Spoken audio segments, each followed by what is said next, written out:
Hello viewers, welcome back. Is கரே கேடபிஜிக்கு. So வெற்றிகரமாக ரவுண்ட் ஒன் முடிஞ்சது. சாய்ஸ் ஃபில்லிங் முடிஞ்சு அதில் அப்பாயின்மெண்ட் கொடுத்தவங்க எல்லாருக்குமே இன்றைக்கி பார்த்தீங்கன்னா அலாட்மெண்ட் ஆர்டர் வந்துடும்.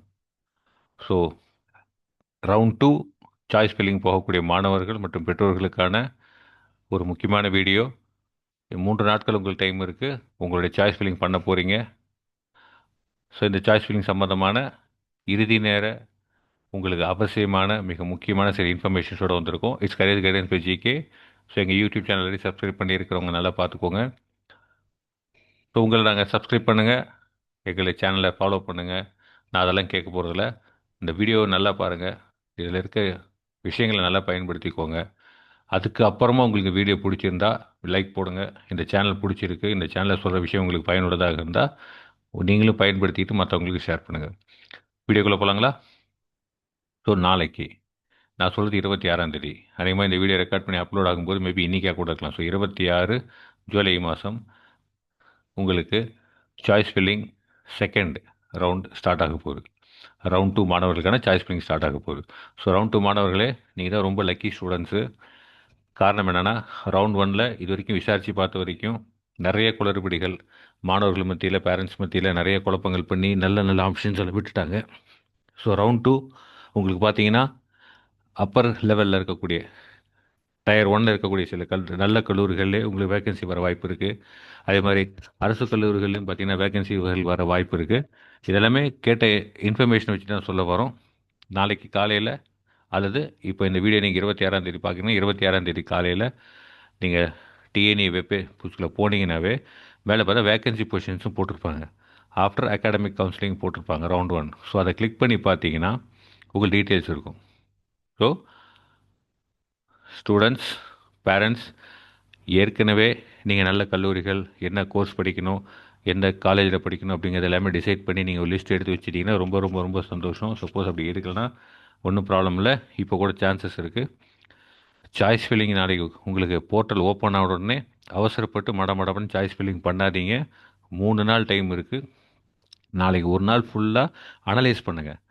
சாய்ஸ் ஃபில்லிங் போகிறதுக்கு முன்னாடி நீங்கள் ஆப்ஷன்ஸ் எழுதி வச்சுருப்பீங்க இல்லையா? 10 காலேஜ், 20 காலேஜ், 30 காலேஜ், 40 காலேஜ், எத்தனை காலேஜ் தெரியாது. ஒவ்வொருத்தரும் அவங்கவுங்க சௌகரியங்களுக்கு ஏற்ற மாதிரி அவங்களுடைய கட் ஆஃப் மார்க்கை பொறுத்து சாய்ஸ் ஃபில்லிங் எழுதி வச்சுருப்பீங்க. எது ஃபஸ்ட் ஆப்ஷனாக போகிறது, எது ரெண்டாவது ஆப்ஷன் போகிறதுங்கிறது. ஸோ இந்த ஆப்ஷன்ஸை பத்திரமா எடுத்து ஆப்ஷன் கையில் வச்சுக்கோங்க. அதுக்கு பிறகு நாளைக்கு வெப்சைட்டில் வரக்கூடிய அந்த வேக்கன்சி பொசிஷன் அதை எடுத்து பாருங்கள். சீட் மேட்ரிக்ஸ்னு வரும், அதை கிளிக் பண்ணிங்கன்னா ஒரு பிடிஎஃப் ஓப்பன் ஆகும். பிடிஎஃப் ஓப்பன் ஆன பிறகு அண்ணா யூனிவர்சிட்டியில் ஆரம்பித்து வரிசையாக எல்லா கல்லூரிகள்லையும் எந்தெந்த டிபார்ட்மெண்ட்டில் எந்தெந்த கம்யூனிட்டிக்கு எதிராக எத்தனை சீட் வேக்கன்சி இருக்குங்கிறது போட்டிருப்பாங்க. ஓகேங்களா? அந்த சீட் மேட்ரிக்ஸை நிதானமாக கோத்ரூ பண்ணுங்கள். கோத்ரூ பண்ணும்போது நீங்கள் போட்ட கல்லூரியோ அல்லது நீங்கள் தேர்வு செஞ்ச அந்த கோர்ஸோ குறிப்பிட்ட அந்த கல்லூரியில் இல்லைன்னா அதை ஸ்ட்ரைக் அவுட் பண்ணிட்டே வாங்க. அதே நேரத்தில் ஸ்ட்ரைக் அவுட் பண்ண பிறகு எந்தெந்த ஆப்ஷன்ஸ் நீங்கள் போட்டதில் மீதி இருக்குன்னு பாருங்கள். இது போக நீங்கள் கவனிக்காமல் விட்ட ஏதாவது கல்லூரிகளில் அல்லது நீங்கள் எதிர்பார்க்காத இது நமக்கு எங்கே கிடைக்க போது விட்டு வச்சுன்னு ஏதோ கல்லூரிகளில் இருக்கக்கூடிய ஏதோ ஒரு கோர்ஸோ உங்களுக்கு எக்ஸ்பெக்ட் பண்ணாத சில ஆப்ஷன்ஸ் ஓப்பனாக கூட இருக்கலாம். அது உங்கள் கம்யூனிட்டி ரவுண்டில் ஓப்பனாக கூட இருக்கலாம். அதனால் அப்படி இருந்ததுன்னா அதையும் நோட் பண்ணி வச்சுக்கோங்க. ஸோ நாளைக்கு ஃபுல்லாக இந்த எக்ஸசைஸ் பண்ணுங்கள். இந்த டேட்டா ஃபஸ்ட்டு கண்டிப்பாக எல்லா வகையும் உட்காந்து பேரண்ட்ஸ் அண்ட் ஸ்டூடெண்ட்ஸ் நிதானமாக உட்காந்து பண்ணுங்கள். நீங்கள் பண்ணுங்கள், வேறு யார்ட்டையும் அவசரப்பட்டு கொடுக்க வேண்டாம். உங்கள் வாழ்க்கை ரொம்ப முக்கியமான விஷயம். தயவு செஞ்சு யார்ட்டையும் கொடுக்காதீங்க. நல்லபடியாக நிதானமாக உட்காந்து முதல்ல சாய்ஸஸ் நல்லா பாருங்கள். பார்த்த பிறகு சாய்ஸ் ஃபில்லிங் ஆப்ஷனுக்குள்ளே போங்க. ஓகேங்களா? ஸோ உங்களுக்கு தேவையான இறுதிக்கட்ட சின்ன ஒரு கவுன்சிலிங், ஒரு அட்வைஸ் தான். ஓகேங்களா? ஸோ ஃபஸ்ட்டு எப்படி சார் சாய்ஸ் ஃபில்லிங் நான் பார்க்குறது? இது வரைக்கும் சாய்ஸ் ஃபில்லிங்னு நான் வந்து அந்த ஆப்ஷன் சூஸ் பண்ணி வைக்கல சார், இனிமேல் தான் ஆப்ஷன் சூஸ் பண்ணணும், என்ன பண்ணுறதுனே தெரியல. நிதானமாக அவசரப்படாமல் பாருங்கள். ஏன்னா நீங்கள் எப்படி பண்ணணும் அப்படிங்கிறதுக்கு முதல்ல நான் சொல்லக்கூடிய இந்த ஃபஸ்ட் இன்ஃபர்மேஷன் என்னென்னு கேட்டிங்கன்னா, முதல்ல கோர்ஸை ஃபிக்ஸ் பண்ணுங்கள். எந்த கோர்ஸ் நீங்கள் படிக்கணும் அப்படிங்கிறத கிளியராக டிசைட் பண்ணிக்கோங்க. ஓகேங்களா? அதுக்கப்புறம் காலேஜை ஃபிக்ஸ் பண்ணுங்கள். ஒரு சிலர் நீங்கள் என்ன செய்கிறீங்கன்னா காலேஜ் ஃபிக்ஸ் பண்ணிக்கிறாங்க, நான் இந்த காலேஜில் தான் படிக்கணும், எந்த கோர்ஸாக இருந்தால் பரவாயில்ல. ஓகே, குட், அதுவும் ஒரு வகையில் கரெக்ட் தான். பட் ஆனால் அதில் இருக்கக்கூடிய பெனிஃபிட்ஸை விட கோர்ஸை ஃபிக்ஸடாக வச்சுக்கிட்டு நான் இந்த கோர்ஸஸ் தான் படிக்கலான்னு இருக்கிறேன். எக்ஸாம்பிளுக்காக நான் ஒரு உதாரணத்துக்காக தான் சொல்ல வரேன். நான் கோர் இன்ஜினியரிங் தான் படிக்கணும்னு டிசைட் பண்ணிட்டேன். அப்போது என்னுடைய முதல் ஆப்ஷன் மெக்கானிக்கல் இன்ஜினியரிங். ரெண்டாவது ஆப்ஷன் சிவில் இன்ஜினியரிங். மூணாவது ஆப்ஷன் மேனுஃபேக்சரிங்கோ, ப்ரொடக்ஷனோ, அல்லது ஆட்டோமொபைலோ, இல்லை எலக்ட்ரானிக்ஸ் அண்ட் கம்யூனிகேஷனோ இந்த மாதிரி இருக்குன்னா நீங்கள் லிஸ்ட் அவுட் பண்ணுங்கள். நீங்கள் மெக்கானிக்கல் தான் உங்கள் ஃபஸ்ட் ஆப்ஷன்னா, அப்போ மெக்கானிக்கல் எந்தெந்த கல்லூரிகள் இருக்கா, அப்போ ஃபஸ்ட்டு கோர்ஸை ஃபிக்ஸ் பண்ணிக்கிறீங்க. மெக்கானிக்கல் அப்படின்னு ஃபிக்ஸ் பண்ணிக்கிறீங்க. அந்த கோர்ஸை எந்தெந்த காலேஜில் கிடைச்சா நான் படிக்கலாம் அப்படிங்கிறத காலேஜ் நேமை போடுங்க. அதற்கு பிறகு அதே கல்லூரிகளில் ஒருவேளை மெக்கானிக்கல் கிடைக்குன்னா எலக்ட்ரிக்கல் கிடைச்சா பரவாயில்லையா, ஃபிக்ஸ் பண்ணுங்கள். ஏன்னா ஒரே கல்லூரியில் எல்லா கோர்ஸும் நல்லா இருக்குது அப்படிங்கிற மாதிரி ஒரு சில கல்லூரிகள் இருக்குது. ஒரு சில கல்லூரிகள் குறிப்பிட்ட கோர்ஸுக்கு ரொம்ப ஸ்பெசிஃபிக்காக இருக்கும். ஒரு 4-5 கோர்ஸ் நடத்தினாலுமே ஒரு குறிப்பிட்ட கோர்ஸ் அந்த காலேஜில் டாப் கிளாஸாக இருக்கும். ஸோ அந்த மாதிரி ஆப்ஷன்ஸ் இருக்குது. ஸோ இதையும் மைண்டில் வச்சுக்கோங்க. சில நேரங்களில் சார் எனக்கு கோர்ஸ் எல்லாம் ப்ராப்ளம் இல்லை சார், எந்த கோர்ஸ் ஆனாலும் ஒன்று தான், எனக்கு ஒன்றும் பிரச்சனை இல்லை, எனக்கு இந்த காலேஜ் தான் ரொம்ப ஸ்பெசிஃபிக்கு, இந்த காலேஜில் எப்படியாவது சேர்ந்துடணுங்கிறது என்னுடைய ஆசை, அது எந்த கோர்ஸாக இருந்தாலும் பரவாயில்ல, ஏன்னா அந்த காலேஜில் நல்ல கோச்சிங் இருக்குது, நல்ல பிளேஸ்மெண்ட்ஸ் இருக்குது, ஒரு நல்ல ஓவராலாக வந்து ஸ்டூடெண்ட்ஸ் வந்து நல்லா டெவலப் பண்ணி கொடுக்குறாங்க அப்படிங்கிற மாதிரி உங்களுக்கு நம்பிக்கை இருக்குன்னா அது காலேஜை ஃபிக்ஸ் பண்ணிட்டு அதில் இருக்க கோர்ஸஸ் செலக்ட் பண்ணலாம். ஓகேங்களா? ஸோ இது ரெண்டு வகையான ஆப்ஷன்ஸ் இருக்குது. ப்ரிஃபரபிள் எதுன்னு கேட்டிங்கன்னா ஃபஸ்ட்டு கோர்ஸ் ஸ்பெசிஃபிக்காக போகிறது தான் ப்ரிஃபரபிள். பட் காலேஜ் ஸ்பெசிஃபிக்காகவும் போகலாம். ஸோ முடிவு பண்ணிக்கோங்க. நீங்கள் படிக்க போக துறையை சார்ந்து கல்லூரிகள் தேர்வு செய்யுங்க. இல்லைனா எந்த கல்லூரியை சேர போகிறோங்கிறத முடிவு பண்ணிட்டு அந்த கல்லூரி இருக்கிற பாடப்பிரிவுகளை செலக்ட் பண்ணுங்கள். இதுதான் நீங்கள் செய்ய வேண்டிய மிக முக்கியமான வேலை. இதை பார்த்து ஃபஸ்ட்டு பண்ணுங்கள். ஸோ ஜென்ரலாக கரண்ட் ட்ரெண்ட்ஸையும் பார்த்துக்கோங்க. ஓகேங்களா? பட் கரண்ட் ட்ரெண்ட்ஸுங்கிறது எப்போனாலும் மாறும். இன்றைக்கி இது பேரே வந்து கரண்ட் ட்ரெண்டு தான். இன்றைக்கி ட்ரெண்ட் எது, நாளைக்கு ட்ரெண்ட் எப்படி இருக்குன்னு தெரியாது. அதனால் கரண்ட் ட்ரெண்டையும் பார்த்துக்கோங்க. ஓகேவா? ஸோ யார், நீங்கள் என்ன மார்க் வச்சுருக்கீங்க, உங்களுக்கு என்ன பேக்கப் இருக்குது அப்படிங்கிறத பொறுத்து உங்களுக்கு என்ன சப்போர்ட் இருக்க போகுது, நாளைக்கு நீங்கள் எந்த மாதிரி வந்து ஃப்யூச்சரில் அதை அந்த ஆப்ஷன்ஸ் எடுக்க போகிறீங்க, இதெல்லாம் மைண்டில் வச்சுட்டு கரண்ட் ட்ரெண்ட்ஸை ஃபிக்ஸ் பண்ணிக்கோங்க. இதெல்லாம் கரண்ட் ட்ரெண்டே இருக்கக்கூடிய சில காலேஜ், சில கோர்சஸ்ஸு. பட் மறந்துடாதீங்க, என்றைக்குமே கோர் பிரான்ச்சஸுக்கு ஒரு தனி வேல்யூ இருக்குது. அதை மைண்டில் ஃபிக்ஸ் பண்ணிக்கோங்க. அடுத்தது ரியலிஸ்டிக்காக சூஸ் பண்ணுங்கள். ஓகேவா? ரொம்ப ப்ராக்டிக்கலாக யதார்த்தத்துக்கு பக்கமாக மனசை கூலாக வச்சுக்கிட்டு ரேண்டமாக எடுக்காதீங்க. யதார்த்தமாக புரிஞ்சுக்கோங்க. நம்ம மார்க் இதுதான், நம்ம குடும்ப சூழ்நிலை இதுதான், இதுக்கு இந்த கல்லூரி தான் கிடைக்கும் அப்படிங்கிறத கிளாரிட்டி புரிஞ்சுங்க. உங்களுக்கு டவுட் இருந்ததுன்னா போன வருஷம் அல்லது அதுக்கு முன்னாடி வருஷம் ஒரு 2-3 வருஷம் உங்களுக்கு அலாட்மெண்ட் கொடுத்துருப்பாங்க இல்லையா, அதை பாருங்கள். ரேங்க் லிஸ்ட்டை பார்த்தீங்கன்னா உங்களுக்கு கிளாரிட்டி கிடைக்கும். இப்போ நீங்கள் எக்ஸ்ன்னு ஒரு காலேஜ் செலக்ட் பண்ணீங்கன்னா அந்த காலேஜுக்கு நீங்கள் சூஸ் பண்ண போகிற கோர்ஸுக்கு போன வருஷம் என்ன கட் ஆஃப், எந்த கட் ஆஃப் அலாட் பண்ணாங்க, அதுக்கு முன்னாடி விஷயம் என்ன கட் ஆஃப் அலாட் பண்ணாங்க, அதுக்கு முன்னாடி விஷயம் என்ன கட் ஆஃப் அலாட், கிட்டத்தட்ட ஒரு 3-4 வருஷம் நீங்கள் பார்க்கலாம். பார்க்கும்போது உங்களுக்கு ட்ரெண்டு கிடச்சிரும். அப்போது இந்த காலேஜில் இந்த கோர்ஸ் எடுக்குன்னா எனக்கு இந்த பர்டிகுலர் மார்க் இருந்தால் மினிமம் கிடச்சிரும் அப்படிங்கிற அந்த யதார்த்தத்தை புரிஞ்சுக்கோங்க. ரேண்டமாக அடிச்சு விட்றது தானே, சாய்ஸ் ஃபில்லிங் தானே, அடிச்சு விடலான்னு சொல்லிட்டு கண்ட மீனிங் அடிக்காதீங்க. கடைசி நாளைக்கு உங்களுக்கு அது ஒரு டைம் தான் வேஸ்ட் ஆகும். அதே மாதிரி உங்களுக்கு என்ன ஒரு அட்வான்டேஜ்னா, செகண்ட் ரவுண்டுங்கிறனால நாளைக்கு நான் அந்த லிஸ்ட்டு சொன்னேன் இல்லையா, அதாவது சீட் மேட்ரிக்ஸ்னு வரும். அந்த சீட் மேட்ரிக்ஸ் பார்க்கும்போதே உங்களுக்கு கிளியராக தெரிஞ்சிடும் எந்த காலேஜில், எந்த பிரான்ச்சில், எந்த கம்யூனிட்டி கிரவுண்டில் உங்களுக்கு வேக்கன்சி இருக்குன்னு கிளியராக தெரிஞ்சிடும். அதனால் வேக்கன்சி இருக்கா இல்லையாங்கிறது நாளைக்கு காலைல பார்த்தீங்களே கிளியராக தெரிஞ்சிடும். அதுக்கு அதனால் தேவையில்லாமல் ரேண்டமாக நீங்கள் எழுதி வச்ச ஆப்ஷன்ஸ் எல்லாமே டெலீட் பண்ணிடுங்க. ஓகேங்களா?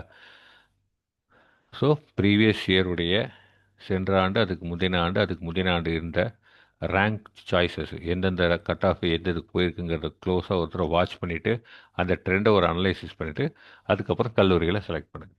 ஓகேங்களா?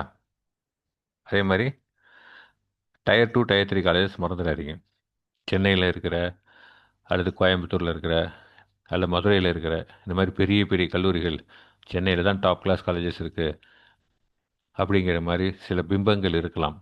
இது எல்லாமே பிம்பங்கள் தான். நல்ல கல்லூரிகள் இருக்குது, இல்லைன்னு சொல்ல வரல. பட் ஊர் பேர் தெரியாத, உங்களுக்கு பழக்கம் இல்லாத, இந்த ஊரில் கூட இப்படி ஒரு காலேஜ் இருக்கா அப்படின்னு தெரியாத சில நிறைய கல்லூரிகள் டயர் 2 டயர் 3 சிட்டிஸில் இருக்குது. ஓகேங்களா? அதே மாதிரி ஒரு சில கல்லூரிகள் பெரிய அளவில் பேசப்படாமல் இருக்கலாம், ஆனால் மிக அருமையாக அங்கே பெர்ஃபார்மன்ஸ் கொடுத்துட்ருக்குறாங்க. ஸோ இதெல்லாம் நான் ஓப்பனாக சொல்ல முடியாது. நீங்கள் உங்களுக்கு ஏதாவது கைடன்ஸ் வேணும்னா ஜஸ்ட் எங்களுடைய சேனலுக்கு கொடுக்கக்கூடிய காண்டாக்ட் நம்பர்ஸ் கேளுங்க, நான் உங்களை அப்ரோச் பண்ணுங்கள், நான் உங்களுக்கு சப்போர்ட் பண்ணுறோம். ஓகேங்களா? ஸோ டயர் 2 டயர் 3 காலேஜஸும் மறந்துடாதீங்க. அதே மாதிரி டயர் 2 டயர் 3 சிட்டிஸையும் மறந்துடாதீங்க. ஓகேவா? சில ஊர்களில் நல்ல நல்ல கல்லூரிகள் ஒழிந்திருக்கு, சிறப்பான அளவில் அவங்க வந்து பெர்ஃபார்மன்ஸ் பண்ணிட்டு இருக்கிறாங்க. ஸோ நிதானமாக நல்லா அனலைசிஸ் பண்ணி பாருங்கள்.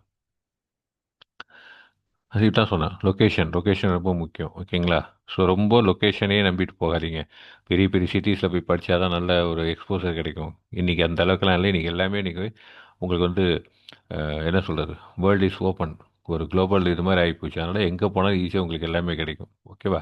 உங்கள் ஃபேமிலி சுச்சுவேஷன் என்ன, உங்களால் எவ்வளோ அஃபோர்டபிலிட்டி இருக்குது, எந்த மாதிரி நீங்கள் படித்தா உங்கள் ஃபேமிலிக்கு சப்போர்ட்டாக இருக்குங்கிறதெல்லாம் மைண்டில் வச்சுட்டு காலேஜ் செலக்ட் பண்ணுங்கள்.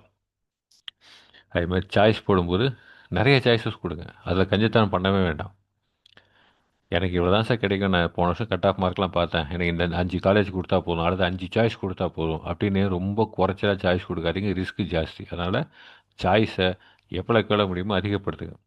உதாரணத்துக்கு நீங்கள் வந்து உங்களுடைய கட் ஆஃப் மார்க்கு ஒரு ஒரு ரஃப்பாக நீங்கள் கேல்குலேட் பண்ணி பார்த்தீங்கன்னா ஒரு 5 6 நீங்கள் எக்ஸ்பெக்ட் பண்ணுற மாதிரி ஒரு 5 6 கல்லூரிகள் தான் உங்களுக்கு கிடைக்கும்னா, நீங்கள் ட்ரீம் காலேஜ்னு சில காலேஜ் மனசில் யோசிச்சு வச்சுருப்பீங்க இல்லையா? அந்த காலேஜ் சாய்ஸஸையும் பாருங்கள். அங்கே ஏதாவது கோர்சஸ் காலியாக இருக்குது நீங்கள் எக்ஸ்பெக்ட் பண்ண பாருங்கன்னா சும்மா போட்டு வைங்க, தப்புன்னு கிடையாது. மேபி உங்கள் கட் ஆஃபுக்கு நீங்கள் வந்து இப்போ செகண்ட் ரவுண்டில் பாட்டம் ஹாஃபில் இருக்கிறீங்க அப்படின்னா, அதாவது செகண்ட் ரவுண்ட் தெரியுமில்ல, எந்த 179லேருந்து ஆரம்பித்து எந்த நம்பர் வரைக்கும் இருக்குன்னு, எந்த கட் ஆஃப் வரைக்கும் இருக்குன்னு. அப்போது நீங்கள் செகண்ட் ரவுண்டுடைய கீழ் பகுதியில் இருந்தாலும், உங்கள் மார்க் ரொம்ப குறைவாக இருந்தாலும் ஒரு ட்ரீம் காலேஜ் தானே போட்டு வைங்க. லக் இருந்து மாட்டினா வேணாம் யார் சொல்ல போகிறா? அதனால் நிறைய ஆப்ஷன்ஸ் கொடுங்க, நிறைய ஆப்ஷன்ஸ் கொடுங்க. ஓகேங்களா? அதே மாதிரி பேரண்ட்ஸ் அண்ட் சில்ட்ரன்ஸ், இது ரொம்ப முக்கியம். குறிப்பாக பேரண்ட்ஸ் உங்களுக்கு சொல்கிறது, குழந்தையுடைய இன்ட்ரெஸ்ட் என்னன்னு பாருங்கள், அவங்க எது பிடிச்சிருக்கு அப்படிங்கிறத நல்லா புரிஞ்சுக்கிட்டு அவங்கள சப்போர்ட் பண்ணுங்கள்.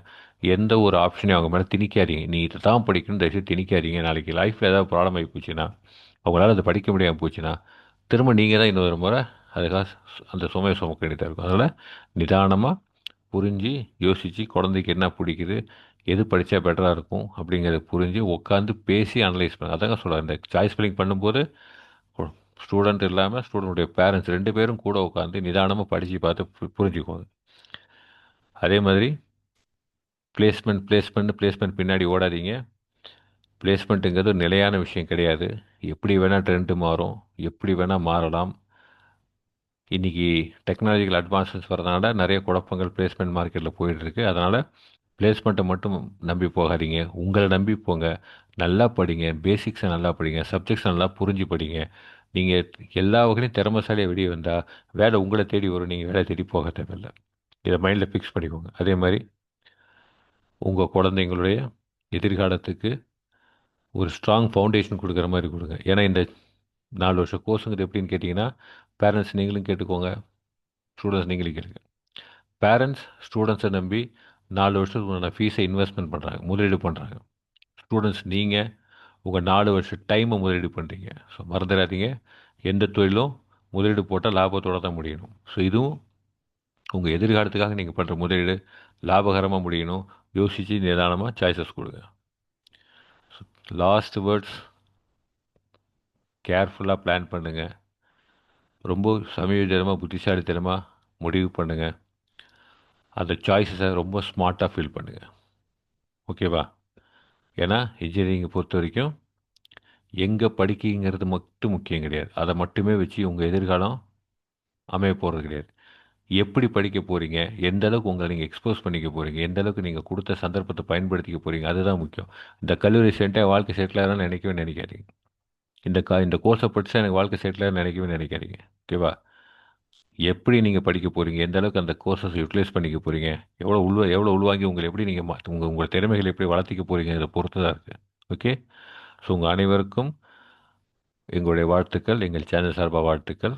ஒரு சிறப்பான சாய்ஸ் ஃபில்லிங் பண்ணுங்கள். எல்லோரும் நல்ல கல்லூரிகள், நீங்கள் எதிர்பார்க்குற மாதிரி நல்ல கல்லூரிகளை இணைந்து நல்ல பாடங்கள் படிக்கணும் நாங்கள் உங்களை வாழ்த்துக்கிறோம். மேலும் உங்களுக்கு எந்த விதமான சந்தேகங்கள், கைடன்ஸ் வேணும்னாலும் எங்கள் யூடியூப் சேனல் சிஜி பை ஜிகேங்கிற சேனலில் இருக்கக்கூடிய டிஸ்கிரிப்ஷன் அல்லது டிஸ்கிரிப்ஷனில் போடுங்க, அல்லது உங்களுடைய கமெண்ட்ஸை போடுங்க. ஃபர்தராக உங்களுக்கு ஏதாவது கம்யூனிகேட் பண்ணால் எங்களுடைய mobile number and email ID கொடுத்துருக்கோம், அதை கம்யூனிகேட் பண்ணுங்கள். Wish you all the best. Happy choice filling. Congratulations for all. Thank you very much.